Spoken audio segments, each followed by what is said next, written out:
نقدر بهرو مرينا نقدر بهرو كلا مينا يدوا مال نحط أول شيء واحد مستوى يا محل نقول موركة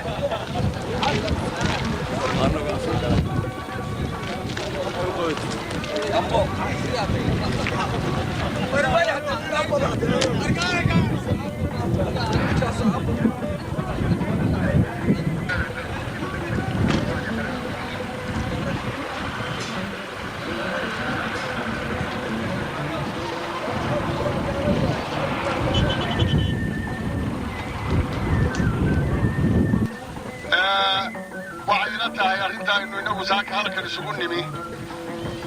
وواحد وقتها مكوش يجا نولي بمركو قرقي زكاسو كعيي أما نكتو كمغلي أما حنبو كهيي وحوي يضيع عينا هايستا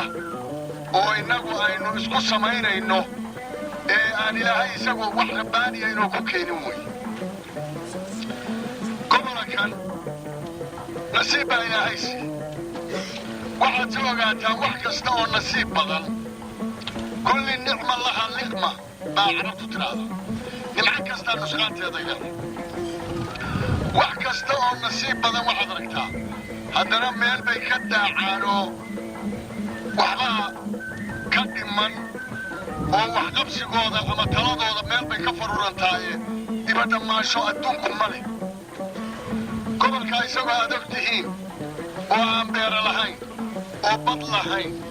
oo webi lahayn oo dekad lahayn oo meeshaa dhiseertiga ah oo indhaha kaa gelaysa haddii bil roobku ka baqan yahay aadan eegi karayn biyaheeduna kharaar yihiin baa ilaahay intuu santarkii ka dhigay puntland santarkeedii baa dadkii eelkaynoo ahaa markay tashadeen qoladii galbeedna ka xigtay iyo koonfur iyo qoladii waqooyiina ka jirtay iyo qoladii bariina ka jirtay intay shir hadiyada inoo keeneen bay waxay yidhaahdeen kulligayo idinkaanu marti iyo macsuuldiina waxaana weeye khayrku dadku la socdaa oo meesha ummaddu isugu tagto khayrku waa joogaa bele iyo barwaaqa isugu jirta tuugga iyo ninka xumina iyagu ku dhex dhuumanayaayo haddee ilaa laga soo dhex qabto calaamad gaara ma leh oo labadaa lugood buu ku soconayaa gacmana waa leeyi waa tahay arrintaas marka iyada ah reer garoowe fursaddii hore si fiican baa loo soo dhowey annagu waxaannu odhan karaynay wax lagu faano bay samaynay canshuur ma jirin macna leh meel laba dhaqaale lama hayn qoryaha kan badan oo hadda gambiska ahi ma jirin buushashkii iyo qolkii laba reer deganayd baa ergadii looga baxay maqaayadihiina waa lagu qoray subaxdiina waa la booqan jiray oo waxaa la odhan jiray sidee tihiin dadka waa taqaan hadde nimcada waa tii xadiiska lagu sheegay oo haddii aad ku shukridana ilaahay waa kuu kordhinaya haddaad ku kibirtana ciqaabteedaad helaysaa baa nimcadii sidaas ahayd oo 3 sano lagu mooday markaynu run isu sheegno oo nidhaahno garowga dawladdii waxuma qaban tolkeen baa wax u qabtay oo 5 gobol iyo degmada ku hooda ka kooban caajina waa ku shireen oo waa yimaadeenoo dhaqaalihii bay geliyeenoo waa inay ixtiraameenoo shirkaas baa iyo magaalo madaxnimadii ay u doorteen baa garowga wax ka heshay oo ku noolaa magaalo madaxdaas maanta la isugu yimid daarood magaciisa iyo meheri iyo in kale oo la degta inaannu uga baxno dad yar oo tirsan oo ina hebel iyo ina hebel la odhan karo ilaahayna kuma jirnabay ciidan baannu haysannaa carlina waa leen waxaan rum ilaahay idiin sheegaya saaka go'aanka anigoo qalbigayga ku jira islaan maxamedna aan ogahay inuu iga sii fog yahay dadka kale oo waxgaradka oo maanta wanaagga magaaladaa raba naxariis innaba ha u yaraatee inayan oolayn wuxuu horta dhimanaya ilaah buu qoray dadku dilbu iskaga wada xukumaya nin walba waa ku xukumaya hawlgalka kan waa laga yaabaa mid badan oo wanaag doonaya inuu ku dhinto waa ku talagala mid xumaan doonaya inuu ku dhintana waa lagu talagala maxaa waxaa dadka waxa weeye awalba kanaacadaan laynaysay waa rugtay wax ka yar oo ka tabardarana ma idan marka waa in isagoo waddadii xaqa ahayd ku taagan oo ummaddiisa wax u taraya oo daacad ilaahay iyo dar ilaahay u shaqaynaya oo aakhirana meel wanaagsan ku leh adduunkana magac ka tegaya waa inuu dhinto oo sharaf inuu dhinto wey laakiin in yar oo la oran karayo waa jiridii wax ka sii harsan magaaladan magaalo madax baa ka rabta oo puntland sidaa ahaan mayse soomaaliya maalin bay isu soo noqonaysa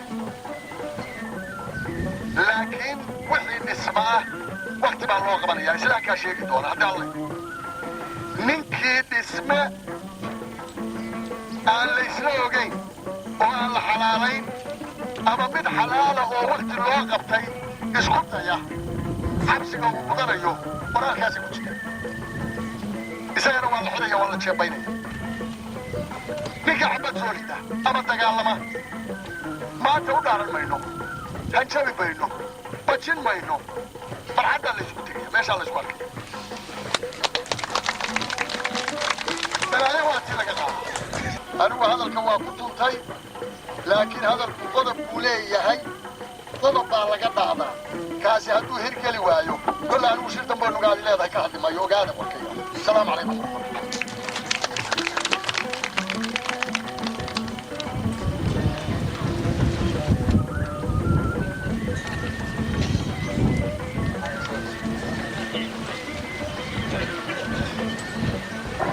بسم الله الرحمن الرحيم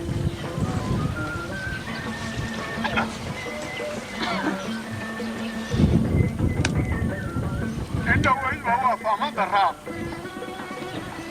مركا حقا بسلمى فهمت الردية وحن سلامة يا شركة شرف كله إماشي سويمي إيا انت مقالنا باقي قوة وما حكوله مطو أما هذا سكة هرتون حويتي انت سلامة يا سلامك إسلامك ومالي أفري طبنك قرآنك عدد كيسا أيام سلامك يا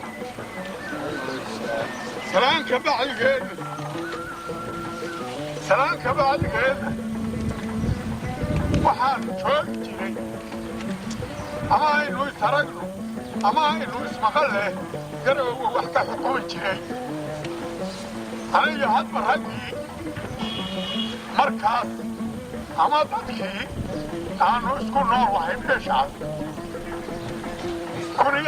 1941 intii ka dhimaysay garoowe dadka jooga oo wax ka xukumaa ka mid ahaa haddana inta joogta nin iyo laba sariir saaran maahe waa ugu filweyna waxaanan weligay inii sheegin ama idin kula kicin ama iniin soo jeedin baan saaka ku sugna oo iniin sheegaya waxay tahay qof xukun iska qabsado ma sheegine wax caamiye ah oo dhibaato leh gaalo iyo islaam 5 madaxweyne oo Soomaaliya iyo 3 madaxweyneyaal ma joogine وحكومة وعدالة ولبنا طلياني تهي من إنجليز يهي سديدا قلوب وكلا جيبان إيا إنه ما أنت توقنا وصقالكوا أيان سوقها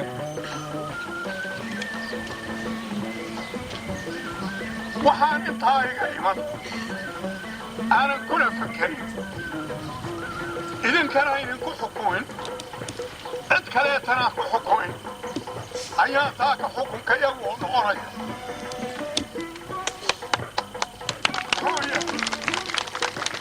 وحاذا نركي جيرين أما مغلي جيرين هدي أنا ركو وحاكا إيمانيا وحاذا المغلي جيرين أركينا جيرين لقانا أركوغي باكا إيمانيا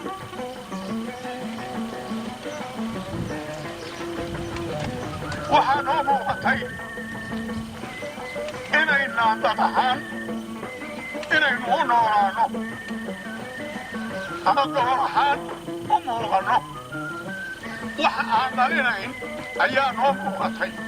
sidii horeba oo sheegay xukunkii laga gaaray waa la sheegay anugu hadda waxaan isu taagay inaan amar bixiyo maadaama aan ugu filweynahay xukunkana ugu horreeyey macaa boqorrada amarkaasi inuu fulo amarkuna wuxuu yeelanayaa waxa kastaa iskaalay leeyihin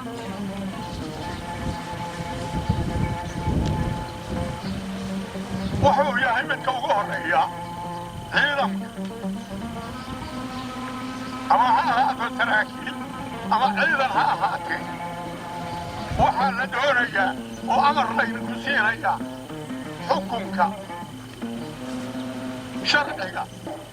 dhigan salaadiintuna hoggaaminayso oo hadda suldaan siciid baa ay maqlaye uu hoggaaminayo amarka layni siiyo waa inaad fulisaa waxdina haddii layni yidhaaho waa inaad dishaa wixii idinka hor yimaada wax berri laydiin qabsanayo oo laydin weydiinayo idinka iyo reerkiinniina ma jiraan ninka wax dila ama qofka wax dila iyo reerkoodii ayaa wax la weydiinaya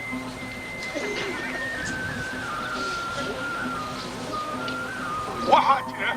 oo laga bilaabayaa dhul baa la yidhi waxaan leeyahay oo amarka ku bixinaya waa in la joojiyo dhulka la dhisayo ama sharci ha ahaado ama yuusan ahaane sabab oo ah waxaa la kala sugayaa in qofku sharci u haysto iyo inuusan u haysan waayo aniga qolada sharciga ii soo gudbisay warqad caynkaasoo intaasina waa sharci intaasina maaha la iima keenin sidaa awgeed baan waxaan ku leeyahay waa inaan wax la dhisin wixii wax dhisaya iyo waxa loo dhisayo waa in xabiska la keenaa amarka sidaasaa ku bixinaya annagu boqorraanu nahayoo waa naga hadheen lala odhan mayo haddaa suldaan siciidna horay bay u ahaydoo adigu oday baa tahaye waagii gaalkacaya la diriiri jiray oo yidhi adigu oday baa tahaye halakanaad joogaysaa annaa colkaan kaxaynaya haddaa suldaankuna yuu si kale u qaadan maalintii aad dhallinyarada aanu noqotay oo aad tidhi colkaan kaxaynaya baan maantana saa kuu idhi